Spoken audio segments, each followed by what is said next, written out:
Hello friends, இன்னைக்கு நம்ம Mommy's Love Kitchenல பார்க்க போறது weight loss பண்ணனும்னு நினைக்கிறவங்க அப்புறம் வந்து டயபெட்டிஸ், கொலஸ்ட்ரால் இதெல்லாம் கண்ட்ரோல்டா வைக்கணும்னு நினைக்கிறவங்க ஆரோக்கியமானதும் அதே சமயம் ரொம்ப டேஸ்டியாவும் இருக்கிற மாதிரி ஒரு டிஃபன் வெரைட்டி ராகி ரவா தோசை தான் பார்க்க போறோம். இதுக்கு வந்து ஃபர்ஸ்ட் 1 கப் ராகி மாவு எடுத்துர்க்கேன். பாதி கப் கோதுமை மாவு, 1/4 கப் ரவை. நீங்க கோதுமை மாவு வேண்டாம்னு நினைச்சீங்கன்னா அதுக்கு பதிலா அரிசி மாவு கூட நீங்க சேர்த்துக்கலாம். இப்போ வந்து ஒரு 2 டேபிள்ஸ்பூன் தயிர். இப்போ தேவையான அளவு உப்பு சேர்த்துக்கலாம். இதுக்கு நான் வந்து ஒரு 3 கப் அளவுக்கு தண்ணி சேர்த்துக்கிறேன். இதுக்கு அப்புறம் கொஞ்ச நேரம் கழிச்சு இன்னும் ஒரு 2 கப் மொத்தம் 5 கப் தண்ணி சேர்த்துக்க போறேன். அப்பதான் இந்த மாவோட கன்சிஸ்டன்சி வந்து நல்லா தண்ணியா இருக்கணும். ராகி வந்து பாத்தீங்கன்னா நீங்க அடிக்கடியே சேர்த்துக்கலாம். உடம்பு வந்து நல்லா குளிர்ச்சியா இருக்கும். சோ சம்மர் சீசன்லலாம் கண்டிப்பா இத சேர்த்துக்கோங்க. இந்த மாதிரி ராகி ரவா தோசையை நம்ம செஞ்சு கொடுக்கும்போது ராகி பிடிக்காதவங்க கூட சாப்பிட வந்து ஒரு நல்ல ஒரு ஆப்ஷனா தான் இருக்கும். நல்ல டேஸ்டியாவே இருக்கும். நீங்க நோட் பண்ணீங்கன்னா நம்ம இதுல வந்து ரைஸே சேர்க்கல. ரைஸும் சேர்க்கல, ரைஸ் ஃப்ளாரும் சேர்க்கல. சோ வந்து வெயிட் லாஸ்க்குலாம் இது வந்து ரொம்ப ஹெல்ப்ஃபுல்லாவே இருக்கும். இப்போ இதுக்கு வந்து கொஞ்சம் தாளிக்க வேண்டியது இருக்கு. அது என்னன்னு பாத்துருவோம். இப்போ panல கொஞ்சமா எண்ணெய் ஊத்திருக்கேன். ஒரு 1/2 டீஸ்பூன் கடுகு, 1/2 டீஸ்பூன் ஜீரகம், 1/2 டீஸ்பூன் மிளகு. நான் முழு மிளகு சேர்க்கிறேன். உங்களுக்கு முழுசா வேண்டாம்னு நினைச்சீங்கன்னா நீங்க லைட்டா நுணுக்கிட்டு கூட நீங்க போட்டுக்கலாம்.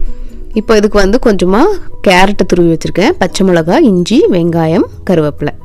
இப்போ இதெல்லாத்தையுமே நம்ம ஒண்ணுனா போட்டு நம்ம லைட்டா வதக்கினா போதும். ஜஸ்ட் ஒரு 1 மினிட் நீங்க வதக்கினா போதும். இப்போ இந்த வெங்காயம், கேரட் எல்லாம் பாத்தீங்கன்னா வந்து நீங்க வதக்காமலேயும் போடலாம். பட் வதக்கிட்டு போட்டிங்கன்னா இன்னும் கொஞ்சம் நல்லா இருக்கும். கேரட் வந்து ஆப்ஷனல் தான். உங்களுக்கு வேண்டாம்னா நீங்க ஒமிட் பண்ணிடலாம். வெறும் வெங்காயம் மட்டும் தாளிச்சு நீங்க போட்டாலே அது நல்லா தான் இருக்கும். சரி, இன்னும் கொஞ்சம் நல்லா ஹெல்தியா ஆகட்டுமேன்னு சொல்லிட்டு நான் கேரட்டும் போட்டிருக்கேன். இது நல்ல டேஸ்ட் எதுவும் மாறாது, இன்னும் நல்லாவே தான் இருக்கும். வெயிட் லாஸ்க்குலாம் பார்த்தீங்கன்னா இந்த ராகி தான் பெஸ்ட்டு ஃபுட்டுன்னு சொல்லலாம். ஏன்னா பார்த்தீங்கன்னா யூஸ்வலாக வெயிட் லாஸ்க்கு நம்ம ஃபுட் எடுக்கும்போது நம்ம அதோட அளவு கம்மி பண்ணிவிடுவோம். அதனால நம்மளுக்கு ஸ்ட்ரென்த் கம்மியாகும். பட் இந்த ராகி பார்த்தீங்கன்னா நீங்கள் அளவு கம்மி பண்ணாலும் இது கொடுக்குற ஸ்ட்ரென்த் வந்து ரொம்ப ஜாஸ்தி. அதனால நீங்கள் வெயிட் லாஸ் பண்ண போகிறீங்க அப்படின்னா கண்டிப்பாக இந்த ராகியை உங்களோட டயட்டில் ரெகுலராகவே நீங்கள் சேர்த்துக்கோங்க. இப்போ நான் வந்து கொஞ்சமாக பெருங்காயம் போட்டிருக்கேன். ஸோ ஒரு நிமிஷம் இந்த வெங்காயத்தை வதக்கியாச்சு. நெக்ஸ்ட்டு கேரட்டை போட்டுட்டு நீங்கள் ஸ்டவ் ஆஃப் பண்ணிடலாம். ஏன்னா நம்ம கேரட் சீவி தான் போட்டிருக்கோம். அதனால ரொம்ப ஒன்றும் குக் பண்ண தேவையில்லை. ஜஸ்ட் ஒரு அந்த ரா ஸ்மெல் போயிட்டதுக்காக ஒரே ஒரு வதக்க போகிறோம். இப்போ இது வந்து நல்லா ஆறிட்ட பிறகு நம்ம இதை வந்து மாவோட கலக்க போகிறோம். இந்த மாவு வந்து ஒரு 1/2 அன் ஹவர் வந்து நான் ஊற வச்சுருந்தேன். இப்போ நம்ம இந்த ஆறுன இந்த கலவையை நம்ம இந்த மாவோட சேர்த்துக்கலாம். மாவு இப்போ பார்த்தீங்கன்னா உங்களுக்கு நம்ம 3 கப்பு தண்ணி முன்னாடி ஊற்றிருந்தோம். நம்ம ரவை போட்டிருக்கிறதுனால வந்து ரவை வந்து கொஞ்சம் திக்காக இருக்கும் மாவு. அதனால வந்து இன்னும் கொஞ்சம் நம்ம தண்ணி ஊற்றுற மாதிரி இருக்கும்.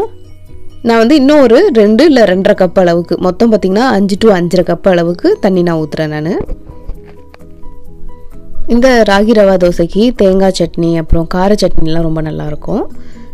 இது பார்த்திங்கன்னா ஒரு இன்ஸ்டன்ட் தோசை மாவு தான். ஸோ இது நீங்கள் முந்தின நாளே ஊற போட்டு அரைச்சி புளிக்க வச்சுட்டுலாம் தேவை இருக்காது. ஸோ இது வந்து ஒரு நல்ல ஒரு ஹேண்டியான ஒரு பிரேக்ஃபாஸ்ட் ரெசிபி தான். தோசை தவாவை நல்லா சூடு பண்ணிக்கணுங்க. அதுக்கப்புறம் மீடியம் ஹீட்டில் வச்சுட்டு ஊற்றலாம். இப்போ ரவா தோசை எப்படி ஊற்றுவீங்களோ அதே மாதிரி தான் ஊற்றணும். இது வந்து ரவா தோசையோட சீக்கிரமாகவே ரெடி ஆகிடும். ரொம்ப டைம் எடுக்காது. கொஞ்சமாக எண்ணெய் ஊற்றிக்கோங்க ஓரத்தில். அப்புறம் இதை திருப்பி போட்டுடலாம். ஸோ ஒரு கோல்டன் கலரில் சூப்பராக வரும்.